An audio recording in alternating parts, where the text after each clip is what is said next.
ایک ایسی اسلامی حکومت جس میں مسلمانوں نے ہی اپنے مسلمان بھائیوں سے طاقت کے بل پہ اقتدار چھینا، کون عالی مقام ہے اور کون خلافت کا صحیح حقدار، انتہائی غضبناک قتل و غارت کا سبب بنا۔ پہلے سفینہ میں لہرایا علم، پھر کربلا کی شان بنا۔ تو چلیے اس شرپسند فتنہ کی چونکا دینے والی کہانی دیکھتے ہیں۔ چینل کو سبسکرائب کرنا اور ویڈیو کو لائک کرنا نہ بھولیں۔ آپ کی حوصلہ افزائی کا دل سے شکریہ۔ دمشق، سن 35 ہجری کا وہ دردناک موڑ جب حضرت عثمان رضی اللہ تعالیٰ عنہ کی شہادت کے بعد امت مسلمہ کا سفر دو راہوں میں بٹ گیا۔ ایک طرف حضرت علی رضی اللہ تعالیٰ عنہ تھے جو اپنی خلافت سے اسلامی ریاست کا نظام مضبوط نظم و ضبط پہ قائم کرنا چاہتے تھے، اور دوسری طرف حضرت معاویہ رضی اللہ تعالیٰ عنہ شام کے حاکم ایک ہی ضد لیے بیٹھے تھے کہ جب تک حضرت عثمان رضی اللہ تعالیٰ عنہ کے قتل کا انصاف نہیں ہوگا وہ حضرت علی کی بیعت نہیں کریں گے۔ ان کا یہ تقاضا جائز تھا کیونکہ حضرت عثمان رضی اللہ تعالیٰ عنہ ان کے رشتہ دار بھی تھے۔ جب 2 سال تک یہ معاملہ سیاسی طور سے حل نہ ہوا تو جنگ کا رخ اختیار کر گیا۔ سن 37 ہجری میں صفین دریائے فرات کے مقام پہ مسلمانوں نے مسلمانوں کا خون بہایا۔ ایک طرف امیر معاویہ رضی اللہ تعالیٰ عنہ کا لشکر اور دوسری طرف حضرت علی رضی اللہ تعالیٰ عنہ کی فوجیں۔ اس جنگ نے پھر وہ پیچیدگیاں پیدا کیں کہ جس نے شیر خدا حضرت رضی اللہ تعالیٰ عنہ کو بھی اپنی لپیٹ میں لے لیا اور ان کو انتہائی بزدلانہ طریقے سے شہید کر دیا گیا۔ حضرت حسن رضی اللہ تعالیٰ عنہ نے مسلمانوں میں بڑھتا ہوا انتشار اور اپنے والد محترم حضرت علی کی شہادت کو نظر انداز نہ کیا اور مزید خون ریزی سے بچاؤ کے لیے امیر معاویہ کو اسلامی جمہوریہ کا حاکم تسلیم کر لیا۔ یہ نئی قائم شدہ حکومت زور طاقت کے بل پہ قائم ہوئی، باہمی مشورے کی بنیاد پہ نہیں، جو اس وقت اسلامی طریقہ کار کے بالکل برعکس بات تھی۔ دمشق سے 40 سال تک امیر معاویہ رضی اللہ تعالیٰ عنہ کی حکومت رہی، جس میں رومیوں اور خلیجی لوگوں کے خلاف بڑا محاذ قائم کیا گیا، خاص طور پہ ان لوگوں کے خلاف جنہوں نے حضرت علی کی مخالفت کر کے انہیں شہید کیا تھا۔ وقت اپنی رفتار سے گزرتا چلا گیا اور سن 80 ہجری کا وہ دن آیا جب امیر معاویہ رضی اللہ تعالیٰ عنہ کو حکومت کی بھاگ دوڑ کے لیے اپنا جانشین نامزد کرنا پڑا۔ فیصلہ آسان نہ تھا مگر کر دیا۔ یزید ابن معاویہ اپنے بیٹے کو نامزد کر کے یزید اب سب کا نیا بادشاہ بنے گا۔ فیصلہ اس بار بھی باہمی مشاورت سے نہ ہوا بلکہ اپنے دوست مغیر ابن شعبہ کی صلاح سے کیا، جو بعد میں تباہ کن ثابت ہوا۔ 25ویں ہجری میں پیدا ہونے والا یزید، ماں کا نام میسون، جو بنو کلب کی سردار ابو بن انف کی بیٹی تھی، جس کا تعلق اس عرب قبیلے سے تھا جو شراب نوشی اور ناچ گانے کے لیے مشہور تھا۔ یزید بھی اسی ماحول میں بڑا ہوا، رنگین مزاجی، حسن و شباب اور شراب نوشی اس کو ورثے میں ملی، اور جب اسے اقتدار ملا تو وہ اپنے حواس ہی کھو بیٹھا۔ اس کے نشانے پہ سب سے پہلے وہ لوگ تھے جنہوں نے اسے امیر تسلیم نہیں کیا تھا۔ جب بیعت لینے کی باری آئی تو 5 افراد ایسے تھے جنہوں نے یزید کو حاکم ماننے سے سخت انکار کیا۔ حضرت عبد الرحمن علی ابن ابی بکر، حضرت عبداللہ ابن عباس رضی اللہ تعالیٰ عنہ، حضرت عبداللہ ابن عمر رضی اللہ تعالیٰ عنہ، حضرت عبداللہ ابن زبیر رضی اللہ تعالیٰ عنہ، اور آخر میں حضرت امام حسین علیہ السلام۔ یہ 5 وہ خاندان تھے جو ہمارے نبی صلی اللہ علیہ وآلہ وسلم کے بہت قریبی تھے۔ پھر وقت نے کروٹ بدلی تو 5 میں سے 4 رہ گئے جب حضرت عبد الرحمن رضی اللہ تعالیٰ عنہ دنیا سے رخصت ہو گئے۔ باقی بچے 4 لوگوں میں سے 2 نے مفاہمت اختیار کی اور یہ کہہ کر یزید کو تسلیم کر لیا کہ مزید خون خرابہ جائز نہیں، اور وہ تھے حضرت عبداللہ ابن عباس رضی اللہ تعالیٰ عنہ اور حضرت عبداللہ ابن عمر رضی اللہ تعالیٰ عنہ۔ حق کا علم جن نے تھامے رکھا ان میں سر فہرست ہیں حضرت امام حسین علیہ السلام، جن کی رگوں میں شیر خدا کا خون تھا اور اسلام کا نظام برقرار رکھنا اولین ترجیح تھا، اور حضرت عبداللہ ابن زبیر رضی اللہ تعالیٰ عنہ، حضرت ابو بکر کے نواسے اور انتہائی بہادر انسان۔ کوفہ کے لوگوں کو جب یزید کی نئی حکومت کا پتہ چلا تو انہوں نے امام حسین علیہ السلام کو خط لکھے کہ آپ کوفہ آئیں تاکہ ہم آپ کی سرپرستی میں اس ظالم یزید کے خلاف کھڑے ہو سکے اور اسلامی اصولوں پر نئی حکومت قائم کر سکے۔ تبھی حضرت عبداللہ ابن زبیر نے امام حسین علیہ السلام کو روکا کہ کوفہ مت جاؤ، یہ کوفی تمہارے ساتھ نہیں دیں گے۔ کوفی وفا نہیں کرتا اپنا وعدہ، جانا ہے تو گھر والوں کو یہی چوٹ جاؤ۔ مگر امام حسین علیہ السلام نہ رکے اور تقریباً 70 کے قریب لوگوں کے ساتھ مکہ سے کوفہ کے لیے روانہ ہو گئے۔ اب نئی اسلامی حکومت کا قیام ہوگا، یہ بات جنگل کی آگ کی طرح پھیل گئی تو یزید نے اس وقت کے کوفہ کے امیر نعمان ابن بشیر کو وزارت کی پوسٹ سے فوراً ہٹا دیا، کیونکہ نعمان ابن بشیر ایک صحابی تھے اور امام حسین علیہ السلام کے ماننے والے تھے۔ ان کی جگہ اس ظالم نے عبید اللہ ابن زیاد کو وزیر بنا دیا۔ عبید اللہ ابن زیاد نے اقتدار سنبھالتے ہی ایک بڑا لشکر کوفہ کی طرف روانہ کر دیا، اور ٹھیک 2 محرم کو اس کے لشکر کا سامنا امام حسین علیہ السلام سے اس جگہ پر ہوا جس کا نام کربلا ہے۔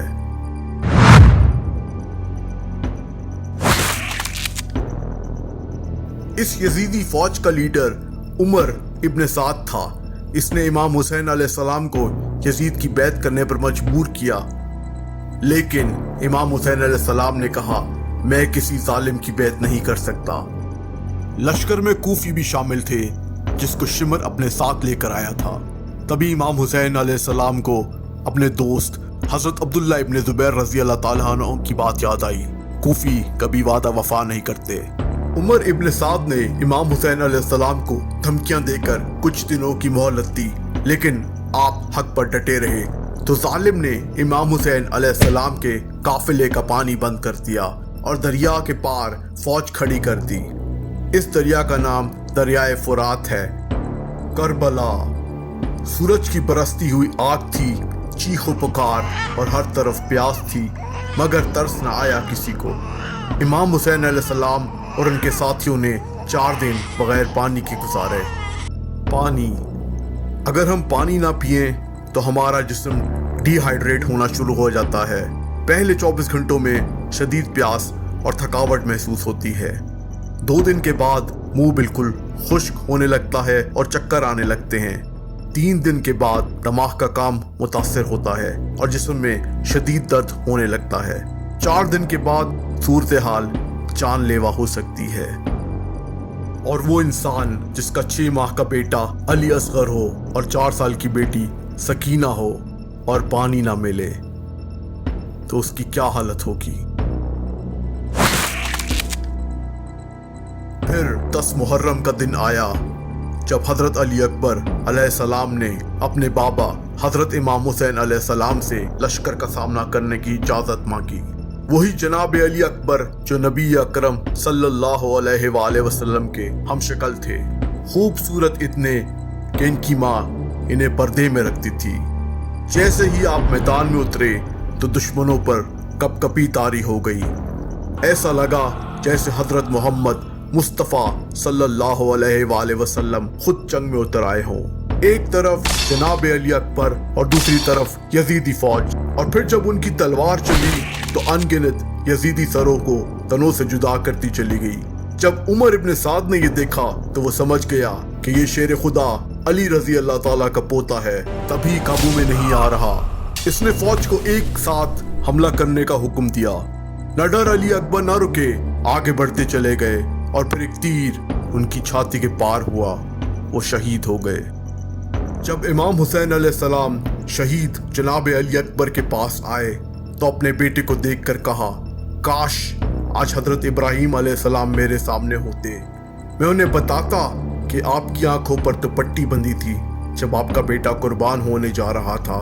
دیکھیے